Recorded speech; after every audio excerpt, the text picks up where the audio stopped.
محترم ناظرین کرام، جادوگر جنات کو اپنے پاس کیسے حاضر کرتے ہیں؟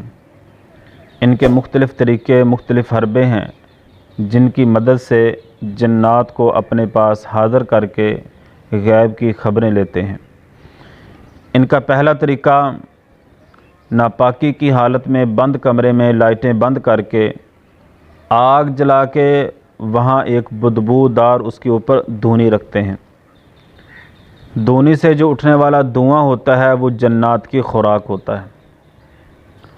تو ان کا مقصود اس وقت میاں بیوی کے درمیان لڑائی جھگڑا چپکلش پیدا کرنا مقصود ہوتا ہے، اور جب ناجائز محبت یا میاں بیوی کے درمیان محبت پیدا کرنا ان کا مقصود ہوتا تو اس آگ پر خوشبودار دھونی رکھتے، اس میں سے اٹھنے والا جو دھواں ہوتا ہے وہ جنات کی خوراک ہوتا ہے۔ ان کا پہلا طریقہ، پہلا حربہ جنات کو حاضر کرنے کا یہ ہے۔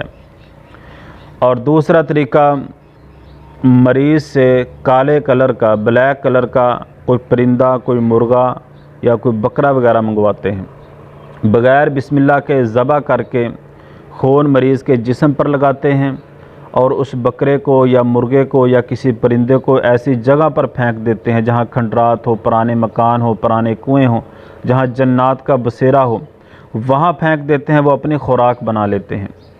ایک بات یاد رکھنا، بغیر بسم اللہ کے جو بھی کام کریں گے وہ آپ کے کام میں شیطان مداخلت کرے گا، کیونکہ بسم اللہ پڑھ کے گھر میں داخل ہو گئے شیطان باہر رہے گا، بسم اللہ پڑھ کے کھانا کھائیں گے تو شیطان نہیں کھائے گا۔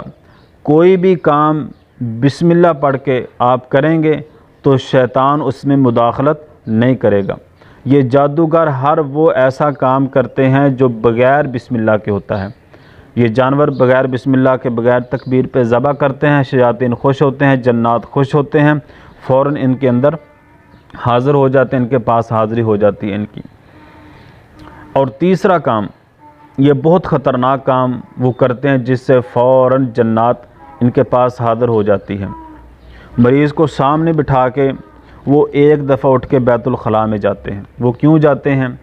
انہوں نے قرآن پاک کا جوتا بنا کے رکھا ہوتا ہے، نعوذ باللہ، قرآن پاک کا جوتا پہن کے بیت الخلاء میں جاتے ہیں، وہاں کوئی منتر وغیرہ، کوئی جادو والے تعویذ وہ ان کا ورد کرتے ہیں، پڑھتے ہیں، پھر آ کے جب مریض کے سامنے بیٹھتے ہیں تو فوراً جنات حاضر ہو جاتی ہے۔ اور چوتھا طریقہ جنات کو حاضر کرنے کا وہ یہ اپناتے ہیں، وہ شام کے وقت مریض کو ٹائم دیتے ہیں، مغرب کے وقت آنا، مغرب کے بعد آنا، کیوں آنا؟ اس وقت ہم آپ پر عمل کریں گے، جنات کو حاضر کریں گے، آپ کا کام ہو جائے گا۔ وہ ایسے ستارے کے طلوع ہونے کا انتظار کرتے ہیں، وہ خاص قسم کا انہوں نے ایک اپنا ستارہ رکھا ہوا ہے جو طلوع ہوتا ہے، اس سے وہ مدد حاصل کرتے ہیں، ان کے سامنے سجدہ کرتے ہیں۔ جب کوئی جادوگر آپ کو شام کا وقت دے کہ شام کے وقت آپ پر دم کریں گے، آپ کو تعویذ دیں گے، آپ کی جنات حاضر کریں گے، تو سمجھ لینا اس کے پاس جو جنات ہیں موکل ہیں، اس کے پاس جو موکل ہیں وہ عیسائی ہیں، کیونکہ عیسائی جس کے پاس جن ہوتے ہیں، جنات ہوتے ہیں، وہ ستاروں سے مدد حاصل کرتے ہیں۔ محترم ناظرین کرام، ہمارے معاشرے میں دن بدن یہ جادو بڑھتا جا رہا ہے، لوگوں کا اس طرف رجحان ہو رہا ہے۔ جس کا کاروبار بند ہے وہ جادوگر کے پاس جاتا ہے، جس کے پاس اولاد نہیں ہے وہ جادوگر کے پاس جاتا ہے، جس کا کوئی گھر میں کوئی ایسا مسئلہ ہے وہ جادوگر کے پاس جاتا ہے، جبکہ قرآن و حدیث کو چھوڑ کے جادوگروں کے پاس جائیں گے آپ کا ایمان تباہ و برباد ہو جائے گا۔